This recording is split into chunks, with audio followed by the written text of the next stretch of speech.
In the picturesque suburban neighborhood of Oak Hollow, everything appeared untouched by time. The houses with their manicured lawns and white picket fences painted an idyllic picture that was only disturbed by the ever-watchful trees lining the streets.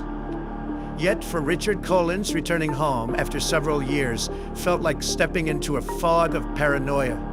Richard was not alone. He was accompanied by his friends, Sarah the skeptic, Brian the prankster, and Lena, the ever-cautious one. They were eager to welcome him back. Yet they noticed the subtle change in Richard's demeanor.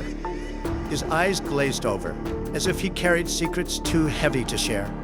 Upon entering his childhood home, Richard found the atmosphere thick with an oppressive weight, as if the walls themselves whispered dark secrets. And while rummaging through old boxes, he stumbled upon a weathered journal. The entries were eerie, recounting his childhood fears and mentioning things that shouldn't exist. Shadowy figures lurking in his memories, dark whispers in the wind. The last entry was a chilling warning. They are still watching as twilight fell. Richard and his friends gathered around a glowing fire pit in his backyard.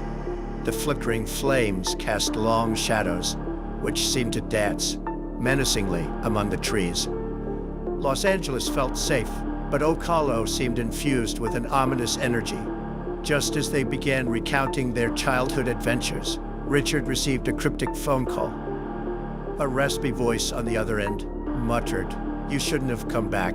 Ignoring his friend's concerns, Richard's curiosity piqued when he discovered more about the local legend, tales of a once cursed house at the center of the neighborhood that had been at the heart of countless strange happenings.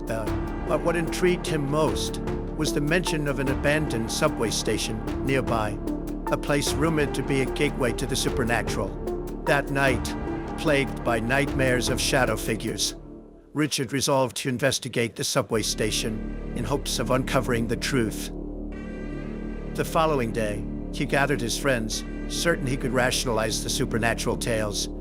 As they ventured into the decaying depths of the subway station, darkness enveloped them. The air was thick, humid, and stale, each footstep echoing ominously as they descended the staircase. Suddenly, an unearthly whisper danced through the air, leaving them paralyzed. As terror gripped them, Brian jokingly prodded, but his bravado quickly faded as shadows flitted across the walls, too swift to be human. Then Richard felt a cold breath against his ear, telling him it wasn't over. Subsequent nights were filled with shadow figures appearing at the edges of his vision and whispers that grew louder, echoing through his home, invading his dreams. Strange sigils appeared on his skin. He tried to rationalize them as mere imaginations. His friends became increasingly worried, urging him to seek help. He brushed them aside. The friends gathered one last time, intent on facing the dark forces plaguing Richard. With trepidation, they returned to the cursed house for answers. As they pried open the door, a rancid smell engulfed them.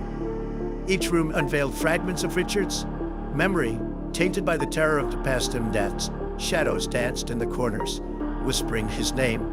Suddenly, the air shifted, and the once playful banter turned to panic. They were not welcome here. The malevolent force manifested. A writhing shadow bolted from the corner of the room, lunging at Richard. Dashing through the house, they felt trapped within a living, breathing nightmare as screams echoed through the halls. The climax hit as Richard found himself alone, surrounded by the chilling laughter and shadowy figures calling his name. The confrontation drew visceral fear, matching the idea of every bad memory and trauma he had ever stored. They hissed his secrets, revealing the darkness that dwelt within him. He could barely make sense of their form, only recognizing them as the embodiment of his fears. In a frantic race against time, Richard's friends fought back, pulling him from the heavy oblivion while they confronted the shadows themselves. At the heart of the cursed house, a heart-stopping chase ensued, darting through dilapidated corridors in the haunted basement, where shadows twisted and turned, eager to capture their prey. As dawn broke, the friends raced out, bursting into the fresh sunlight.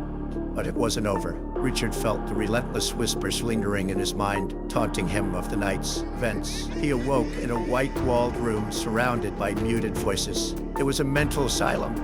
His friends' faces appeared for a fleeting moment, concern etched in their features. The shadows remained, their whispers fading, but never truly quiet.